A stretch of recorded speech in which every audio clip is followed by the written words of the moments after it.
जय आई जीरी आप सभी ने। मैं सुबह उठने पहले रोटी लगी रोटी बनाने में, क्योंकि मम्मी बारे राबोड़ी बना रहा था।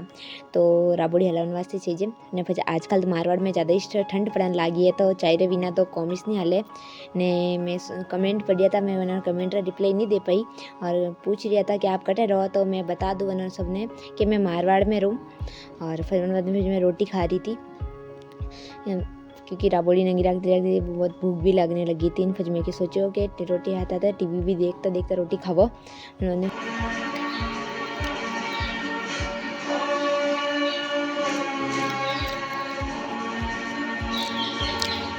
मूवी ख़त्म कर फिर मैं आएगी बारह आने क्यों भाजी ड्यूटी लागी। फिर आया फिर मेहमान आएगा तो घरे बुरोजी बहन, तो वरना वास्ते बनाई मैं चाय।